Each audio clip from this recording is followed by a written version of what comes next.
Do you wonder about past lives? Have you ever thought about where your soul has been, where it's going, or what lessons and memories have been gathered along the way?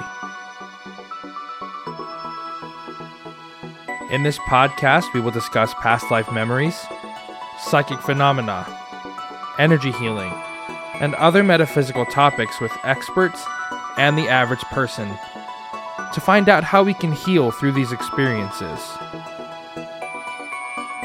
So I invite you to join me on my journey. Welcome to the Regression Session.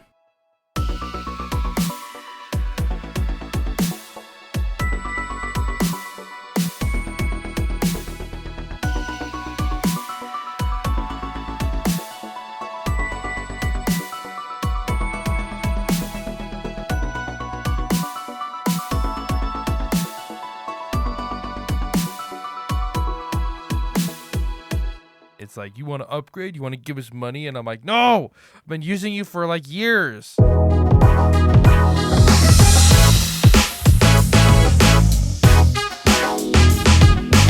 Welcome back to the Regression Session. My name is Ian, and welcome to the Regression Session. To any new people tuning in, we love you.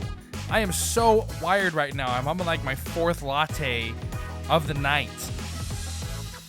Yeah, I'm going crazy. Anyway, this week we're going to be hearing from Susanne. Susanne and I talk about what it's like being early on in your spiritual journey. And I finally found a word that I think I like better than spiritual awakening. I think I'm going to start calling it spiritual activation. I don't know why, but that just like sounds better to me. So you guys can all join me in the spiritual activation life. Or you can stay back with that awakening stuff or whatever. But we talk about what it's like being in that stage, just coming from being in a very practical mindset. She's actually a professor that teaches at a university. So she has a different perspective than a lot of people. Very practical, very straightforward, and then coming into this life of being spiritually activated. I'm sorry, I'm still trying to get used to that, but I like it a lot better. It's just very interesting. It's an interesting place to be. And I think that people who are in this state might be able to learn from it and take some advice and understand that there's a lot more people out there that may be in this spot than we might think. So I really hope that you guys enjoy this episode. I sure enjoy talking to Susanne. Definitely don't forget to subscribe to the podcast in your podcast player so you don't miss any of my weekly uploads. I upload every Sunday at 8 o'clock a.m. Mountain Standard Time, and I would love to see you there. Don't forget to share the podcast around with everybody in the entire world so that anybody who's going along this journey of spiritual activation can get a resource to help them out. That's really what this show is all about. It's about creating a resource for people to work their way through this, because I'm creating what I wish I had when I was going through this. So if you know someone who's kind of going through this, or someone who is maybe confused about their spirituality, go ahead and send them a link to the show. They might actually find something that they can use, because this show is all about healing. And now, without further ado, now that I've begged you all to please help me with my show, let's go into my conversation with Susanne. Hey, Susanne, thanks for coming on to the show. Thanks, Ian, for having me. I'm so excited to be here. I've been super excited to talk to you, too. But before we get into that, like I was saying before, if you could just give me just a little bit of context as to who you are, why we're talking, your background beliefs, etc., etc. Awesome. Yeah, I'm excited to share with you. So where to begin? Well, it's probably best to begin where I am right now. How about that? And then we'll work our way through. So currently, I am a fledgling, as some may say, spiritual, or I actually call myself a transpersonal hypnotherapist. And I studied with the Raleigh School of Hypnosis, which is now called the Soul Connection Hypnosis. And I can tell you a little bit more about that. I say fledgling because I've really only been practicing since April. But man, did I step into my passion and I stepped into my energy and I stepped into just a force that has blown my mind. So how did I get here? I'm 50 years old, and it's taken me a long time to figure out exactly what it is I'm supposed to be doing. Now, that might seem strange because I've been working in academia and higher education for the last 23 years.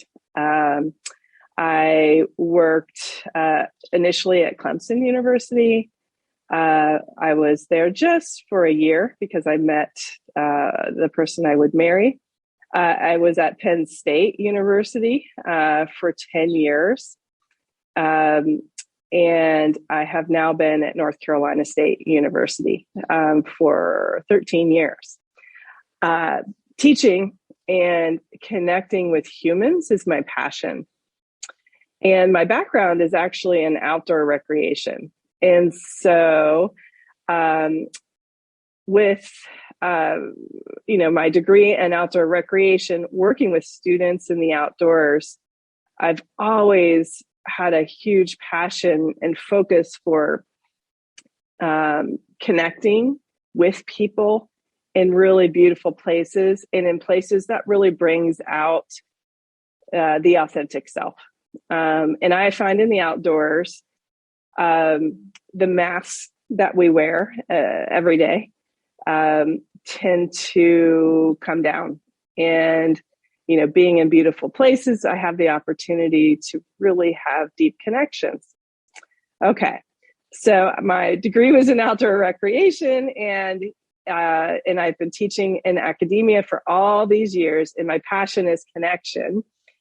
And I knew I sort of hit my stride. I feel it when I'm in the classroom, but I still just have felt like there was a little bit of disconnect, not feeling like I had stepped into my flow. And so after 23 years, I have decided to explore hypnotherapy, and that really has combined well with my ability to talk with people, connect with people, to teach in the classroom, and now to really allow people the opportunity to heal and explore. And so, that has come together really well.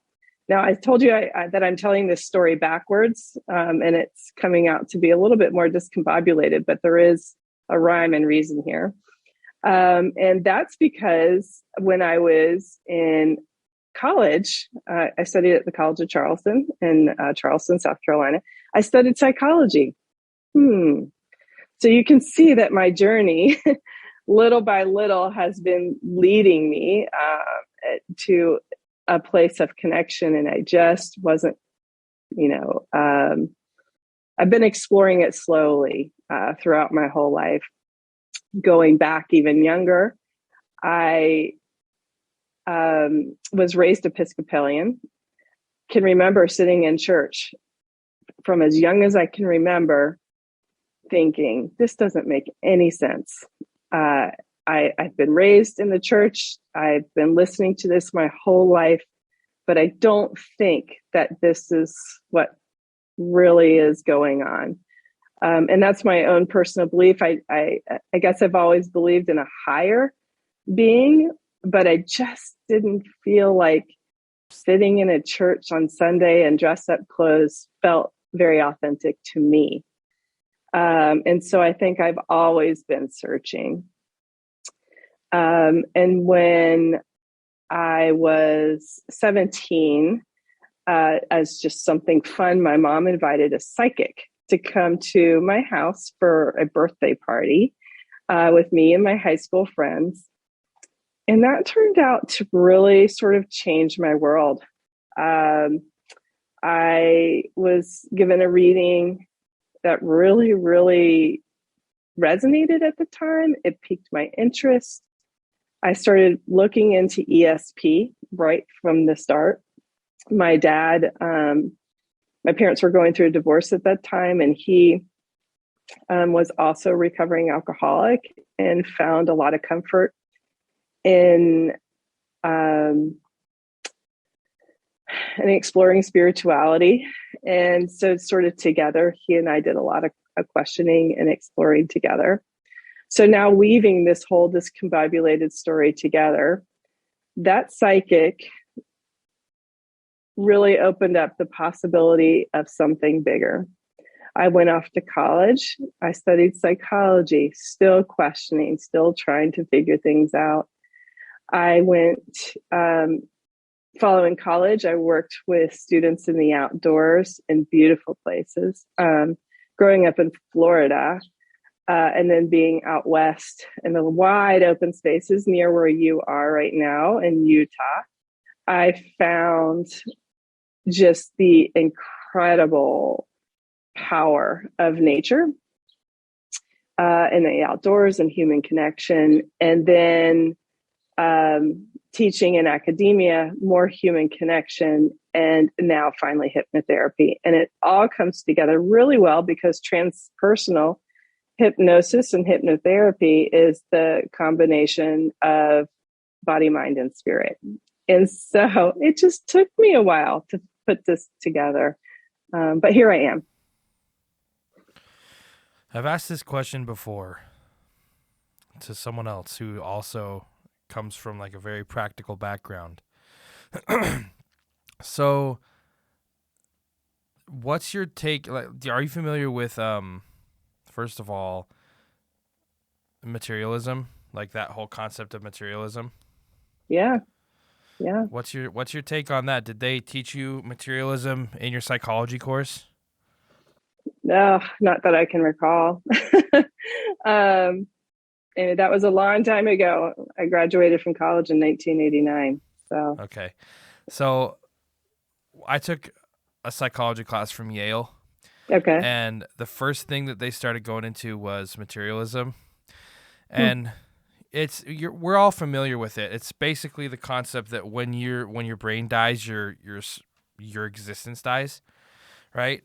And the whole concept behind it is that because your brain can be injured and damaged and your personality can change with your brain being damaged, that means your consciousness is local. So I'm just wondering if that ever played a part. Like, have you ever questioned yourself along this journey of coming into being from a professor at a university, teaching students in a practical way, to coming into being this spiritual hypnotist or a transpersonal hypnotherapist? Did you ever question yourself? And if so, how did you deal with that? Yeah, that's a good question. I've certainly questioned myself. I am around academics who are very critical. That's the way in academia. It's I don't want to say skeptical, but critical. Pretty much everything that comes out of my mouth is picked apart in academia and analyzed by some really incredible brains. It's an intimidating space, and it's a space where you need to be pretty assured. And became very apparent to me about a year ago that this is where I was being pulled and led. I sort of felt a pull from the universe and an internal push to go in this direction. And it was an undeniable force. And so the questioning came, wondering, how in the world am I going to share this with my colleagues and my cohorts and the people around me? So yeah, the questioning came in, feeling pretty apprehensive about a world that many of my colleagues would really pick apart.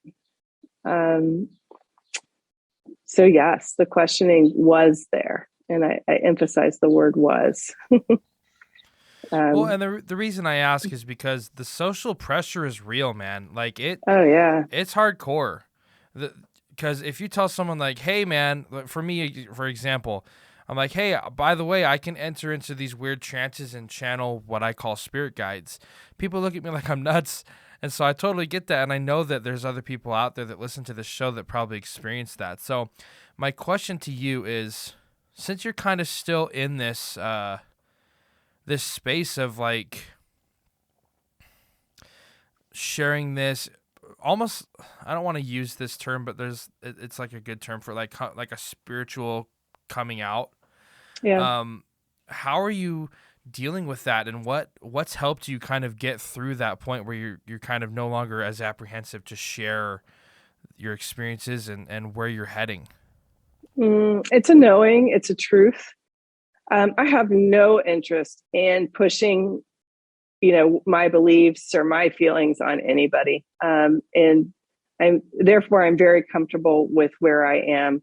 I'm not going to go into the classroom and, and talk about this and try to get students to get on board. That's not my thing. For me, it just feels so true. And that makes me feel really comfortable with where I am. And it took a while for me to get there, honestly. I initially sort of felt a kind of shame, like I didn't want to tell anybody I was exploring this, because it felt, the word woo-woo, right?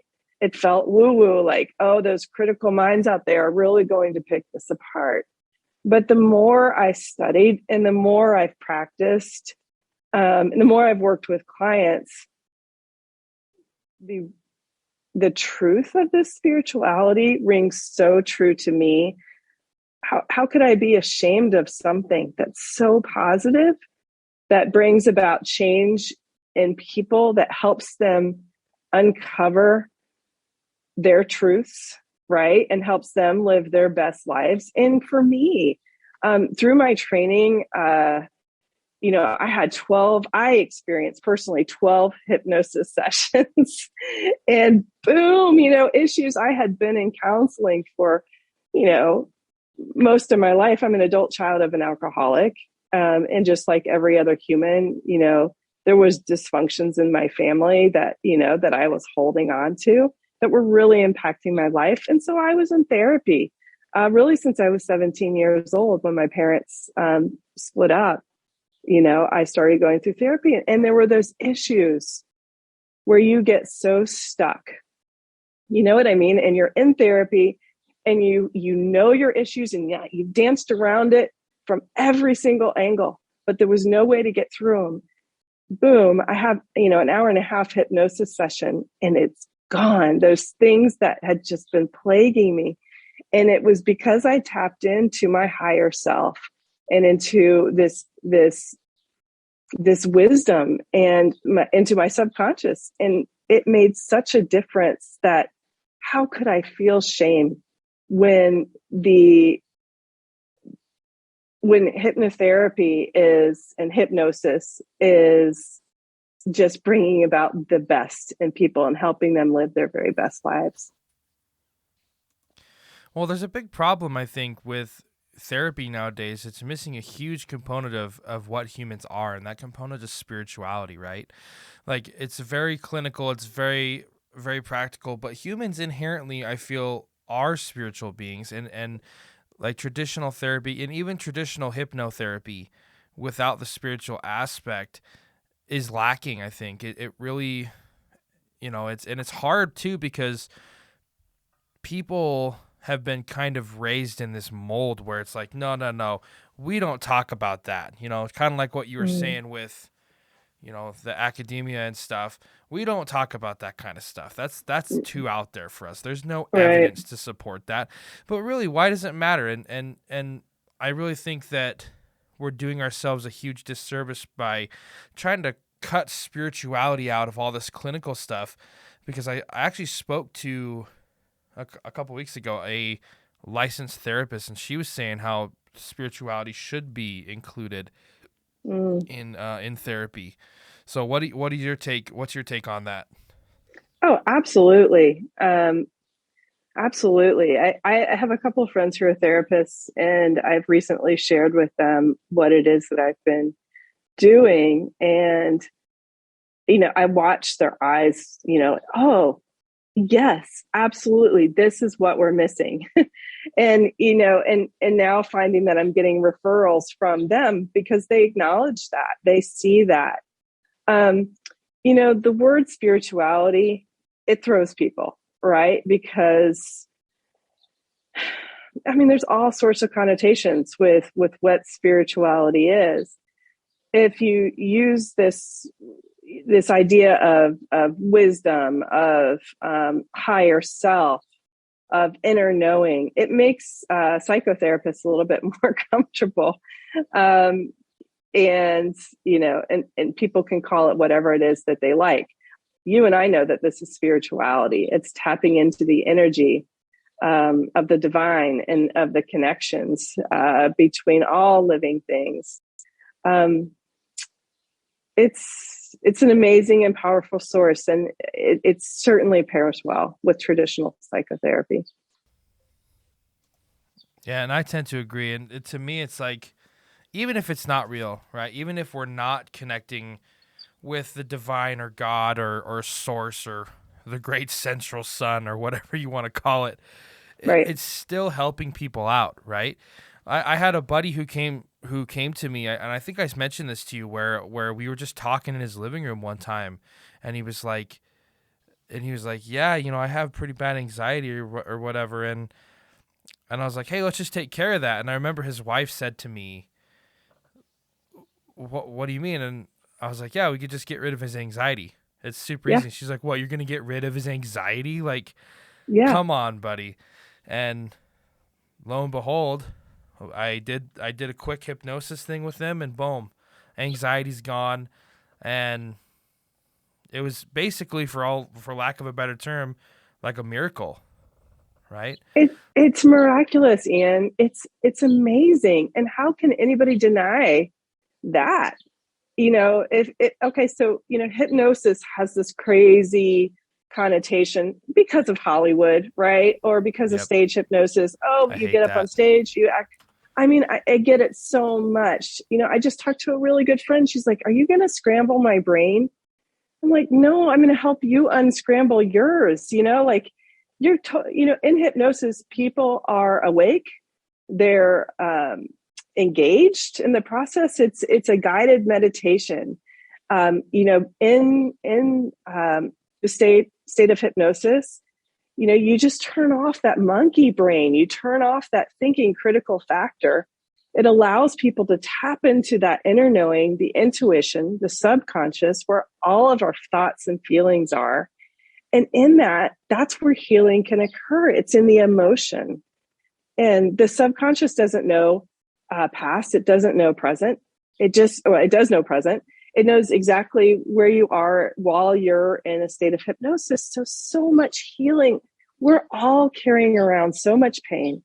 We're all carrying around burdens or things that we misunderstood when we were children. And you had the opportunity to help your friend get rid of anxiety in one quick session. Like I have helped people who have exercise disorders, who have eating disorders, who are struggling with imposter syndrome, people pleaser, money issues. Like, I am afraid of spending money. All of those things can be healed in like 1 to 3 sessions. It is like a superpower. It is amazing, but you're guiding people to do that on their own. And if you think about the power of who we are as humans, that we can heal ourselves, it's mind-blowing. Hypnosis is mind-blowing. It's spiritual. It's tapping into the very best of our human potential. And how can we deny that opportunity? It's so special. Anyway, you just tapped into my, it's so great. And I want to tell touched the a whole nerve world. there. Touched a nerve. But you touched a passion and something I really want the world to know about. Yeah. So what is hypnosis then? Right? Like we can talk about how to do it. We could talk about the results it gets. But I want to hear your thoughts about what it actually is, because I've read so many books about it and people have come up with different explanations as to what it is, right? Like, oh yeah, you're entering the theta state or the beta state or whatever, right? Like, yeah, okay, we can talk about that all day. We could talk about the scientific, what's happening to your brain. I don't want to talk about that. I want to talk about what is hypnosis on the deepest level. What do you think it is? Okay. So I've spent a lot of time trying to figure this out. One, because I wanted to know myself, and two, because I want to be able to explain it to my clients. And this is where I've landed. So I think this whole idea of trance is really intimidating to a lot of people. What? Trance? I don't think I can go into trance is something that I hear a whole lot. I also hear I'm afraid to go into trance.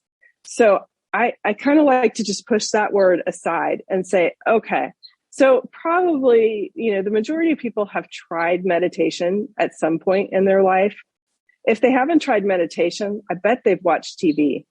And we all know when you're watching a really good movie and a scene, I don't know, moves you to cry or maybe for your adrenaline to go up. If you could logically stop yourself, hit pause on the TV and say, wait, this is just a movie. Those are actors. This is all contrived. This isn't real. Everything would calm down, but we don't do that. And it's just like that with hypnosis. We don't stop our brains when we're in a trance. So in trance, and again, I don't like that word, in a guided state of meditation, I, as a facilitator, lead people to just a state of calm, just a state of relaxation. I do believe that people go into different levels of relaxation where they can, be more calm than others.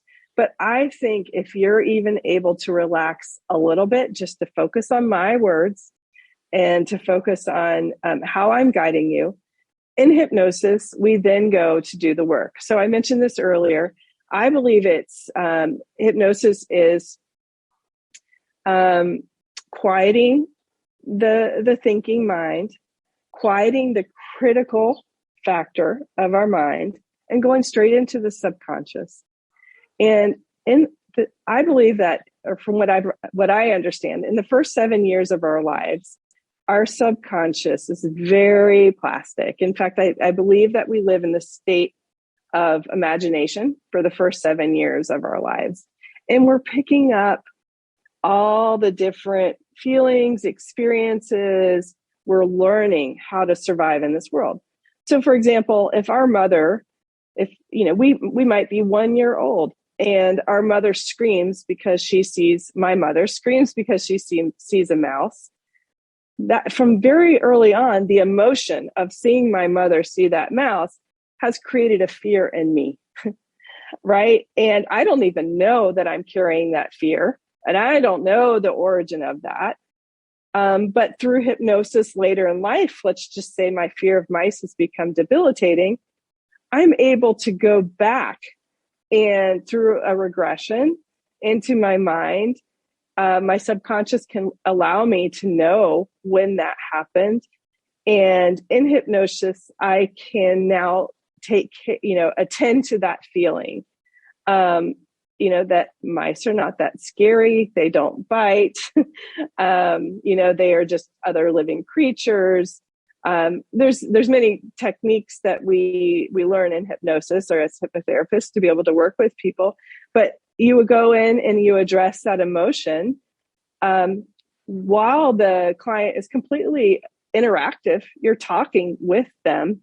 They're sharing information with you. I'm asking questions. Everything's remembered. It's a very present experience. And then you allow people to really feel the emotion of the healing, you allow them to integrate those feelings, and they go out, and boom, transformation occurs. There's always a shift after hypnosis, because you do have the opportunity to go into the subconscious and, address the emotion of a particular fear, phobia, trauma, negative experience, and see that shift. Does that make sense to you? That's in my sort of basic form of trying to explain that in a more simple way. Yeah, so to like unbox it, basically what you're saying is we're jumping into the autopilot of the human brain and utilizing that to like the automated systems that are picking up and controlling the body on a subconscious level. We're accessing that and then tweaking it or like redirecting energy towards different things. So instead of your fear of mice being debilitating because you're obviously sending energy towards that on a subconscious level, we take that energy and we direct it somewhere else. Yeah. I don't think. Yeah, I think just going in and tending to the emotion, I see it as really a softer approach than, redirecting, I guess. I see it as like going in and giving your emotions a break, or going in and giving it a hug or tending to it energetically in a different way, that allows us to not have those negative feelings associated with a certain outcome. So yeah, it is the control room. Our emotions are,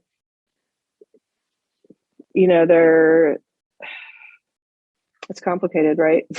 How do you explain this? It's you go into the subconscious, into the emotions, and the way that you access that is through the imagination. And that's what hypnosis allows you to do, is to tap into your imagination, to go in and create healing for yourself.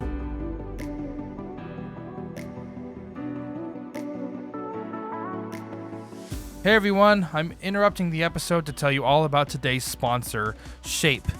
Have you ever wanted to try your hand at astral projection but just don't know where to start? Lucid dreaming can often be the first step to astral projection. Lucid dreaming is the art of awakening within your dream world. And once you become conscious in your dreams, you can do anything. You can fly, practice new skills, overcome fears, and go deep into the inner layers of the mind. With lucid dreaming, anything is possible, and best of all, anyone can learn to lucid dream. All it takes is commitment and the right technique.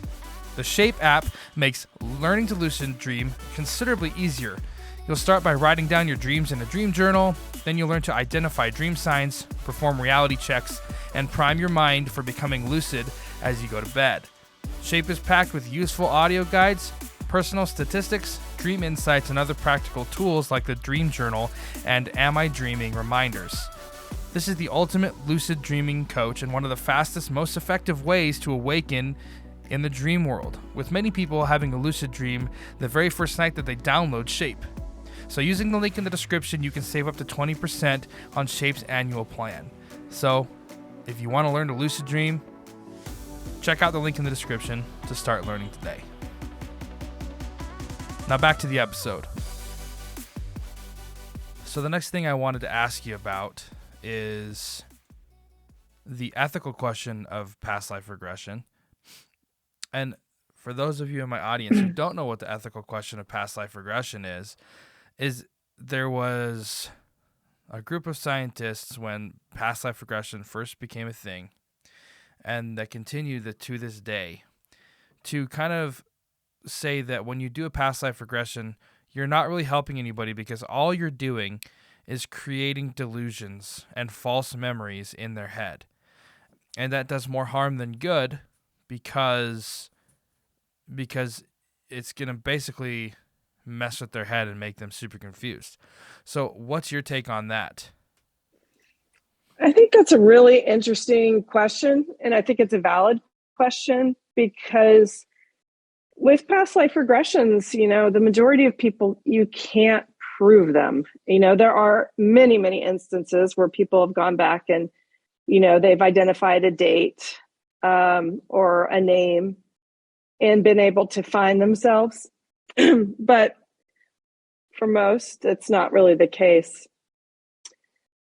I think it doesn't matter if it's real or if it's made up. And I will pair that with a story. For my 50th birthday, I treated myself to my very first past life regression. That was my birthday present. And, Simon Brown has a podcast, the Past Lives podcast, and I had been listening to those and just so excited for my very own. And the day finally came for me to have mine. And it was a long past life regression. It was, I think, a 3.5-hour regression. Things didn't immediately come. I had a sense that I was making things up as I was doing it. But there was a flow, and I was in a relaxed state, but I wasn't in a thinking state where I was creating a whole plan for what I was going to say.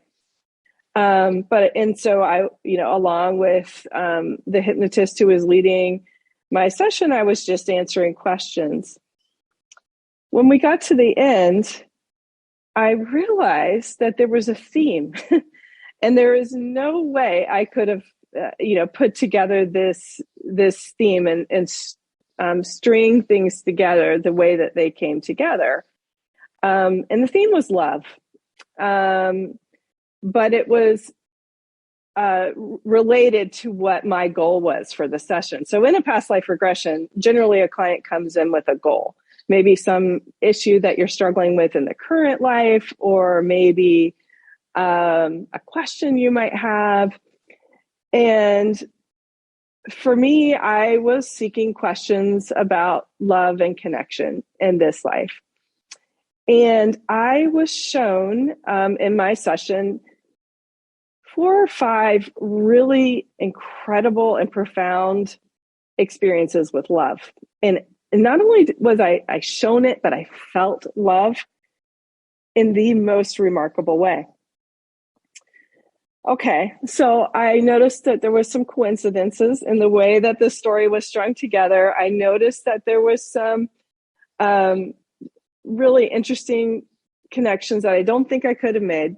But I still came away from that therapy session saying, did I just make all that up? Couple days, maybe weeks went by, and all of a sudden, there were just some strange awarenesses that popped up. And I realized, wow, there was an incredible lesson in what I experienced during my session. There's incredible insight I've gained about myself. And I really don't know if I made it up or if I was in trance, but did growth and change occur? Absolutely. The insight that session provided for me has been life-changing. And so can I prove whether or not it was real? I absolutely cannot. But did healing occur anyway? It absolutely did. And so does it matter if it's real or if it's made up? I think that's really the question. If healing occurs, then what ethics are there to be challenged? See, I love that answer. That's my exact same, basically, answer. It's like, it doesn't matter if it's real or made up as long as it's helping people out. And to me, like when I first did my first episode about past life regressions, and I did like a dive into kind of like the history and the ethics question of it, I was pretty new to the whole thing, and I was just like reading what people were saying about it. And to me now, as someone who does it and helps people out a lot, it's like those people that are saying, oh, there's a huge ethical question about this. There are people who don't actually understand what's going on, right? There are people who haven't seriously taken a look into it and actually done real research about it. They're just coming at it from a completely, out of left field, looking at this saying like, oh, you're giving people delusions. It's like, okay, well, so are hypnotists on the stage. They're giving people delusions then, if that's what you want to do. To me, it signifies a fundamental misunderstanding of what hypnosis is. And that's why I asked you what you thought hypnosis actually is earlier. So just to kind of tie it all together, because I just kind of find it interesting, the different answers people will give. And you're earlier on in your journey. You're not super far down the rabbit hole, I don't think, as far as some people that I've talked to, which is interesting to me. So thank you for going over that. Yeah, absolutely. I mean, the power to heal in whatever capacity that might be is the power to heal. It's profound. And it is something that's the magic. The word magic doesn't really resonate well with me, but that's the power of hypnosis. And so I think past life regressions are just incredible. And then to be able to explore different lifetimes, or to explore different meanings that your subconscious takes you to, that's really important to understand and to be able to make change or shift in this life. Yeah, I agree with you. So let me ask you this question. This is also kind of just like out of left field. Have you ever worked with anybody who has aphantasia? Do you know what that is? No. The inability to visualize or create imagery in their own head. I actually am that person, believe it or not. No way, really? Yeah. It's certainly getting better. But initially, in fact, that hypnotherapist said, hey, okay, I'm starting to see that you're not a very visual person during that very first hypnosis session. This is what I think is really cool. So you don't have to be a very visual person. I think that people have either a feeling, so you can sense something. You might see something. It can just be a knowing. So I was explaining it to a client who was struggling the other day.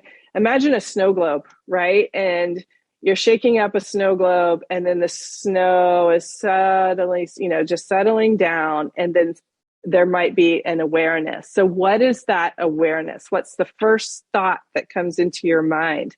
And I usually use that as a starting point. I also just feel like I want to respond that I, as I mentioned, am not super visual in the traditional sense where my experiences play out as a movie. Often my knowing comes in symbols. And this is one of my favorite stories. In the past life regressions that I'm trained to do, I do them a little bit different, in that I lead people through 2 regressions in the current life. So 2 happy childhood memories. Then I take people into the womb. And the womb is actually a pretty profound place in that the awareness of your purpose is still pretty clear. In the womb as well, it's easy to pick up some of the mother's feelings. And you start to get an idea of how your subconscious was formed right from the very beginning. And so I was working with a client who, was questioning why she was so different from the rest of her family. She just always felt like an outsider. And I was sharing with her that I'm not super visual, but that things sometimes come symbolically.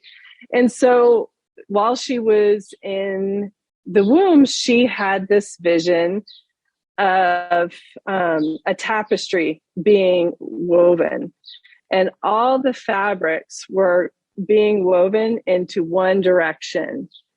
And then she noticed a string or a fabric going the opposite way, contrary to where all the others were. And she suddenly said, I get it. I've come in to disrupt my family's patterns. I haven't come in as the black sheep or come in and to be so different. My purpose is actually to disrupt their patterns, to help them make change and to help them grow. And what a profound awareness that was for her. And that was through symbology. It wasn't through, a whole visualization of, a narrative playing out. Yeah, it's very interesting. Everybody visualizes and senses things very differently. And I don't know, for me, like, it's not about the symbols or anything. For me, it's just like, I literally feel like I'm making it up every single time. It's like, blah, blah, blah, blah, blah.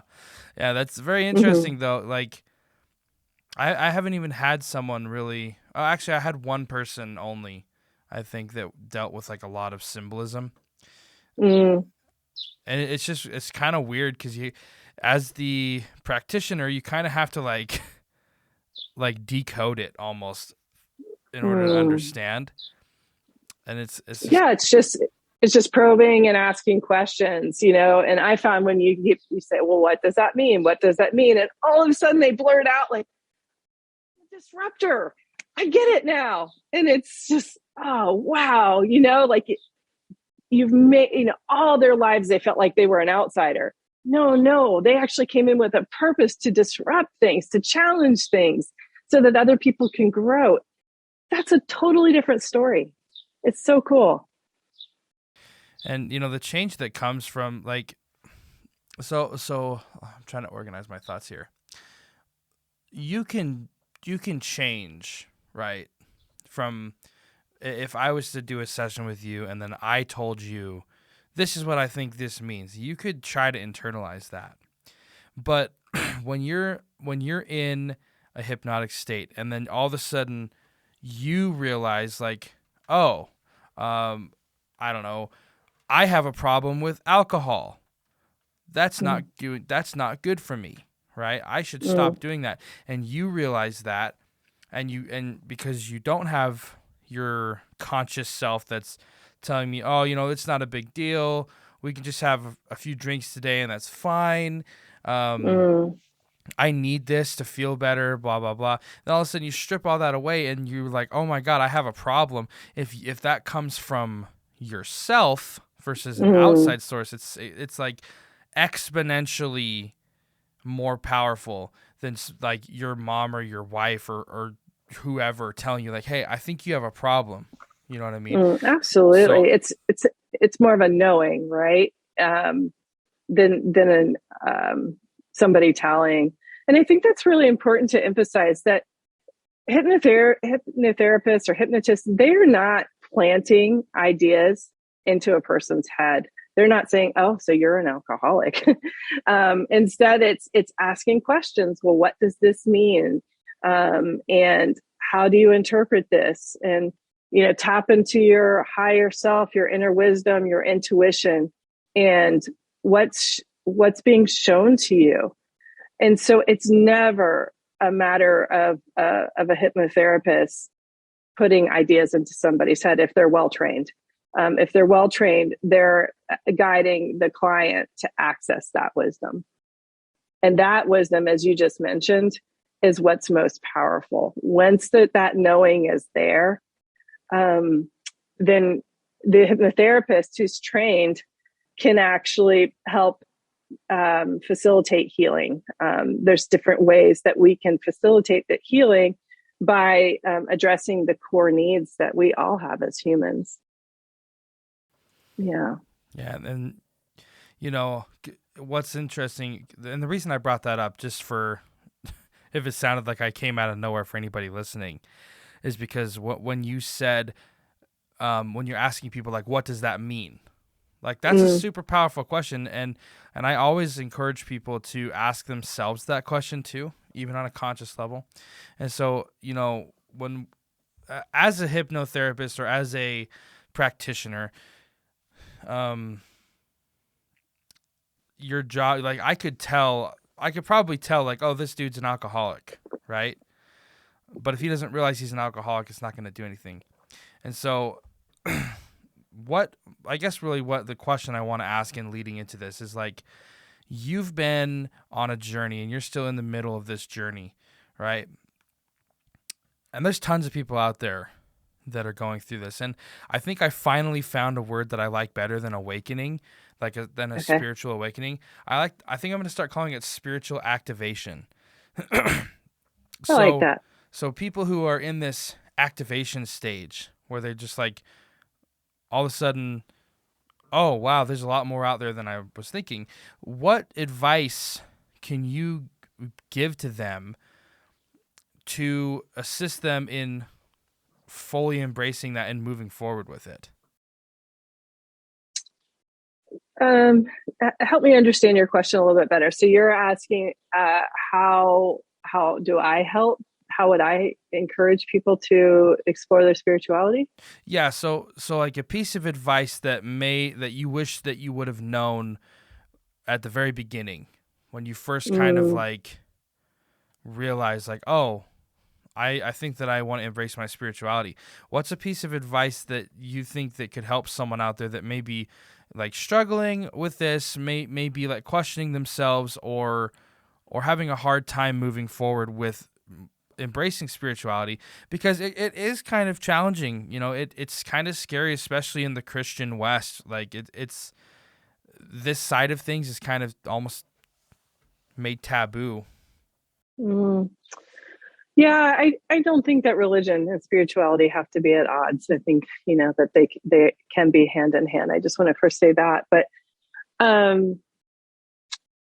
that's a complicated question. And, I said at the beginning, I really don't ever want to be pushing spirituality on anybody, because I think it's your own personal journey. And I think it comes in the time that it's supposed to come in. Like, I am, I've been hearing whispers from the universe my whole life to step into spirituality.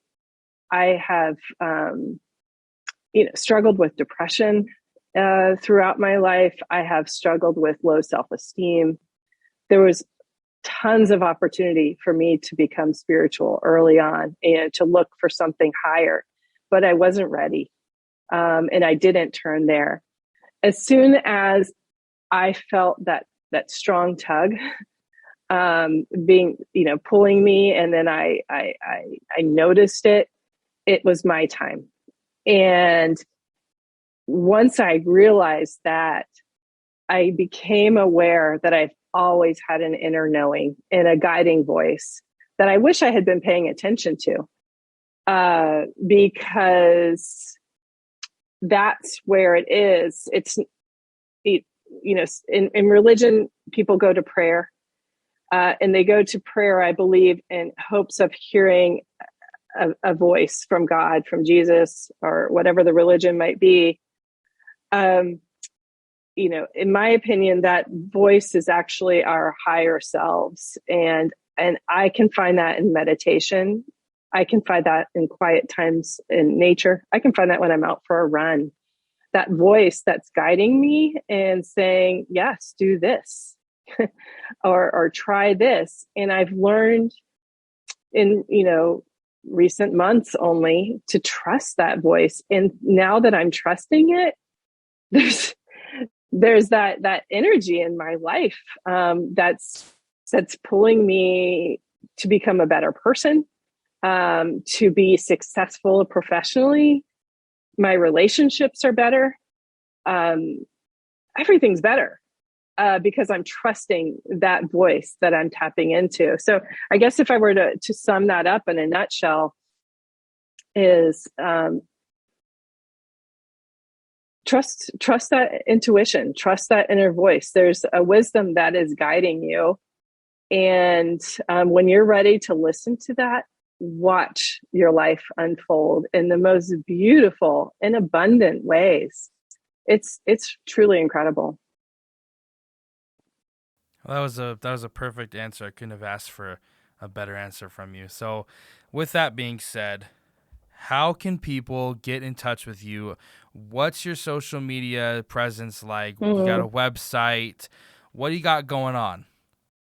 Yay, thanks for asking. I'm so excited to work with people.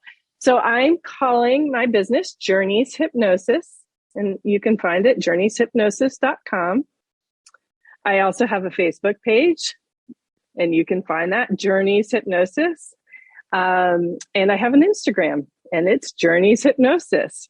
I have an email, journeyshypnosis@gmail.com. So I've made it really easy to get in touch with me.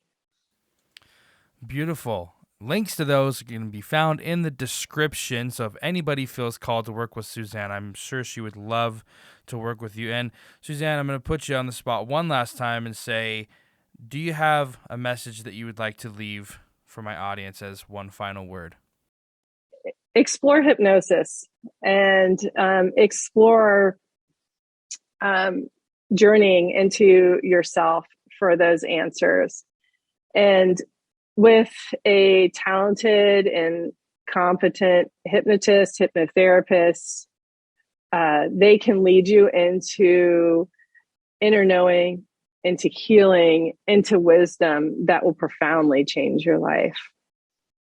That was a perfect last word. Thank you, Susanne, so much for coming on to my show. I'm really grateful that you decided to come on and talk with me about this stuff, even though it may have been, to me, it seemed like I was a little scatterbrained in asking the questions. But thanks so much for dealing with that and coming on my show. I loved being here, Ian, and I really appreciate the opportunity. And I wish for you a very good day. That's it for today's episode. I would like to once again thank Susanne for coming on to my show. I super enjoyed our conversation, and I would like to thank you for tuning in. Like I said in the intro, don't forget to subscribe in your podcast player so you don't miss any of my weekly uploads.